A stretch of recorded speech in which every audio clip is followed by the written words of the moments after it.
Fala aí pessoal, tudo bem? Aqui é o Marcelo, professor do canal Plantão Química, e hoje nós vamos juntos ver um experimento, ou uma série de experimentos, a respeito da condutividade de corrente elétrica. Em especial, nós vamos falar sobre a condutividade de soluções, ou a condutividade eletrolítica, tá legal? É a condutividade que acontece quando nós temos soluções que têm íons. A mobilidade desses íons é que vai afetar a possibilidade de haver ou não a condução de corrente elétrica. E bom, para a gente fazer o nosso experimento, a gente precisa de um equipamento, tá legal? Não é um equipamento super elaborado, existem coisas mais avançadas a respeito de condutividade, mas que são muito caras. Para a gente aqui a nível de ensino médio, a gente quer apenas identificar a condução de corrente elétrica através de uma luz que vai acender. Então, nós temos aqui uma plaquinha que eu fiz para esse experimento. Nós temos uma lâmpada, tá certo? Um bocal de lâmpada que você compra em qualquer loja de material de construção. Aqui nós fizemos o seguinte: nós temos um fio que vem da eletricidade da rua, da tomada, direto para o bocal, e o outro a gente faz o circuito aberto. Ele vai alimentar aqui a nossa chavezinha de teste. Deixa eu colocar aqui, pronto. Agora você pode ver. Um fio entra aqui nesse parafuso, certo? Não tem contato com mais nada, e o outro vem aqui, de volta com contato aqui, do outro lado, direto para a nossa lâmpada.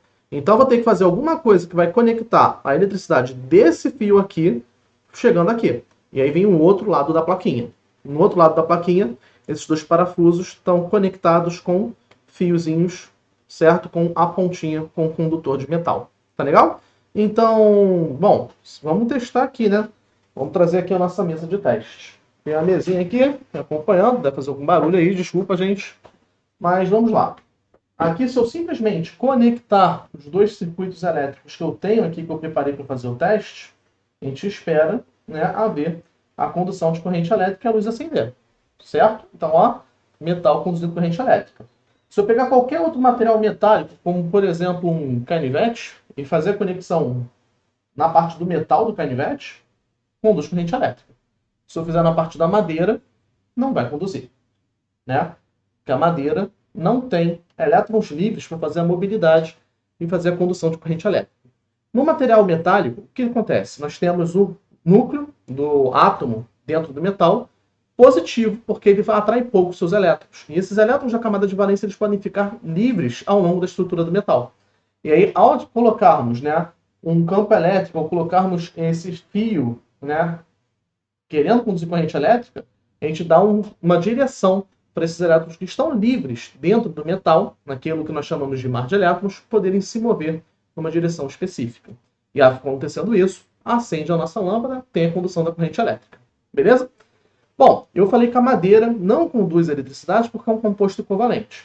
Mas aí eu vou trazer para vocês uma exceção. Deixa eu pegar aqui, nós temos aqui um lápis. Um lápis de grafite normal, aquele que você tem em casa. Bom, é difícil fazer esse experimento com lápis, porque ele não é muito fácil de manter conectado aqui, só uma pessoa fazendo o experimento. Mas vamos tentar. Então, a gente conseguiu conectar aqui o eletrodo ao parte de grafite de um lado, vamos fazer do outro, e a gente consegue acender a lâmpada.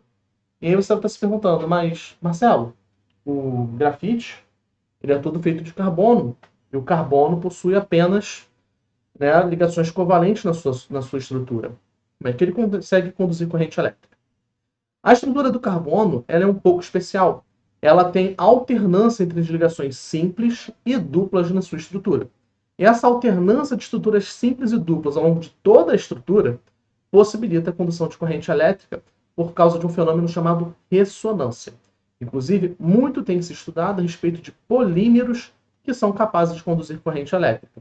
E isso é um campo da química muito interessante mesmo, no qual a gente tem desempenhado novas pesquisas e seria um excelente material para você dar uma lida para a preparação para o Enem. Porque nós sabemos que se nós tivermos duplas ligações alternadas ou conjugadas, como nós gostamos de falar na química, nós podemos ter, então, condução de corrente elétrica mesmo para materiais não metálicos, no caso, polímeros estudados para isso. Tá legal?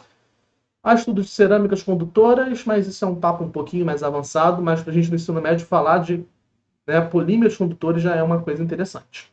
Então, se você tiver tempo de dar uma lida sobre isso, vale muito a pena. Beleza? Então, legal. Vimos aqui a condução em materiais sólidos, metais, e também vimos em ametais que, via de regra, não vão conduzir, né? Se eu pegar qualquer outro material, como por exemplo uma caneta, um marca-texto aqui, que você veio colocar aqui entre os eletrodos e conectar nos dois, não conduz a corrente elétrica. Por quê? Porque a caneta, feita de um plástico que não tem ligações duplas alternadas, não conduz corrente elétrica. Tá bom? Qualquer outro material, né, metálico conduz.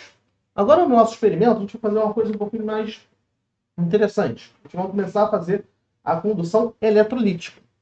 A condução eletrolítica é aquela condução de corrente elétrica que acontece quando nós estamos falando de soluções. E, ao contrário do que muita gente pensa, a água pura, não conduz corrente elétrica. Está aqui a água da torneira daqui de casa, que se porventura conduzir corrente elétrica, vai estar comprovando que ela não está pura. Mas eu acredito que o tratamento que a gente tem ele é suficiente para a gente não observar nada com esse experimento aqui, que ele é muito simples. Mas se a gente tivesse um equipamento mais rebuscado, a gente ia ver algum nível de condução de corrente elétrica, ainda assim muito baixo. Mas vamos ver. Coloquei aqui meu copinho com água, vou colocar os dois fiozinhos aqui dentro, e você vê que eu conectei e a lâmpada não acendeu. Ó. Conectei um fio no outro, vai, mas se eu colocar lá dentro na água, não liga.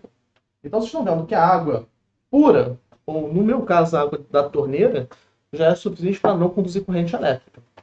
E qual é a água que conduz corrente elétrica, né? Vamos voltar para aqui com a mesma água. Vocês vão ver o seguinte. Eu vou pegar um pouco de sal de cozinha. Senão acho que a gente pode até experimentar se o sal de cozinha puro, ele é capaz de conduzir corrente elétrica. Tá legal? Então vamos lá. Tem aqui um pouco de sal de cozinha numa colher. E a gente vai ver o seguinte. Se eu conectar aqui sem encostar no metal da colher, a gente não vai acender a lâmpada. Se eu for até o fundo e enterrar ele lá dentro, aí vai conduzir porque eu estou chegando no metal. Aí conduz. Mas só no sal de cozinha não há condução. Tá legal? Então, ó, coloquei aqui sal no copo, né, uma colher de sal, bastante sal, por sinal. Vamos dar uma limpada aqui nos eletrodos e pronto. Ó, você vê que acende agora, né, a nossa lâmpada. Porque tem sais dissolvidos na água e esses sais são portadores de carga elétrica. A gente tem o sódio com carga positiva. É que eu estou tirando e colocando, né? Tem o sódio com carga positiva e tem o cloreto com carga negativa. Esses íons eles vão se mover para os polos de acordo com a carga deles, né? Os polos que eu falo, esses eletrodos que estão aqui na minha mão.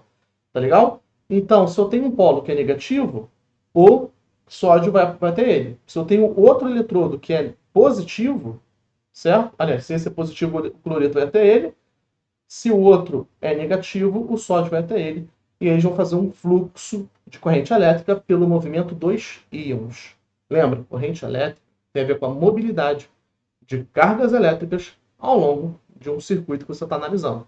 Nesse caso, o circuito vai ser o copo com água e sal, com essa solução eletrolítica, que vai possibilitar a condução da corrente elétrica. Tá legal? Então, beleza. Vimos que a água com sal conduz corrente elétrica. A gente tem aqui um outro material que a gente vê muito comum por aí, um repositor eletrolítico, né?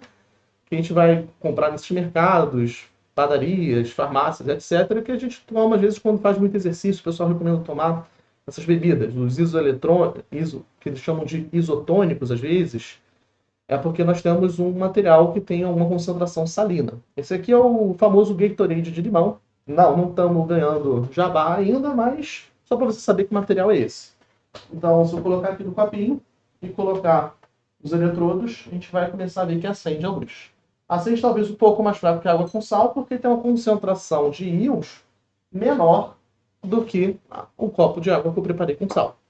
Se eu pegar aqui um outro copo com uma outra bebida muito recomendada, né, para reposição eletrolítica, é água de coco.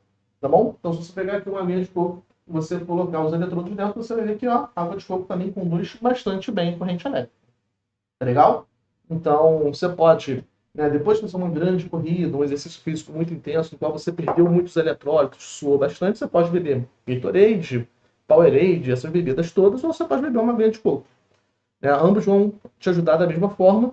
Diria que a água de coco ajuda de uma forma até um pouco melhor, porque a água de coco tem uma concentração bem elevada de potássio, então provavelmente vai te ajudar a evitar problemas com câimbras, né, fadiga muscular, porque é importante você repor o potássio, né, para ajudar a manutenção do nosso metabolismo no que diz respeito à bomba de sódio e potássio, né? O pessoal da biologia com certeza vai saber explicar isso e pode comentar aqui no vídeo um pouco mais sobre isso que eu estou falando, tá legal? Bom, agora para terminar, eu queria mostrar para vocês que alguns alimentos também eles podem fazer isso, né? Eu trouxe aqui alguns alimentos, trouxe aqui uma laranja, um pedacinho de laranja, vocês devem estar vendo aí, né? E aí, se você cortar ela direitinho, você consegue ver que conectando os eletrodos na laranja, você vai conseguir ligar, né? Contanto que você consiga dar uma espremida antes no caldo da laranja, né? A ideia é mais você ver se há condução no caldo. Então, bom, você vê que ela acende, mas muito fraquinho, né? Ela é um material que conduz corrente elétrica, então um pouquinho de laranja já te ajuda a repor alguns sais, mas tem frutas que vão ter uma concentração salina, né, maior e são melhores repositores eletrolíticos. Trouxe aqui pra gente um abacate, tá certo? Um pedaço de abacate. Então, se a gente pegar aqui e conectar na polpa, você vê que também consegue conduzir corrente elétrica, né, até um pouco melhor que a laranja. Então é isso, gente. Né, a gente tem só que manter conectado, sem tomar choque. Né? Esse experimento eu estou fazendo de forma radical. O mais indicado seria você não tentar reproduzir esse experimento em casa, pelo menos não sem a supervisão de um adulto, uma pessoa que entenda um pouco de eletricidade. Aqui no meu caso, o meu circuito está conectado na tomada diretamente, e isso é um pouco menos seguro, mas eu sei bem o que eu estou fazendo, apesar de ter deixado cair aqui algumas vezes, eu tenho aqui um materialzinho isolante em minha volta. Tá legal? Então, isso é um pouquinho perigoso, pode dar um choque, pode machucar um pouquinho. Então, se você for tentar fazer um experimento desse em casa, na escola, alguma coisa assim, super recomendo, mas você pode tentar substituir a fonte de eletricidade pela tomada por uma pilha com uma voltagem adequada, tá legal? Então, pede para o professor te dar um auxílio, comenta aí qualquer coisa que, à medida do possível, a gente te ajuda, tá legal? Então, pessoal, dúvidas aí nos comentários, espero que vocês tenham gostado do experimento e nos vemos em breve. Até logo e bons estudos!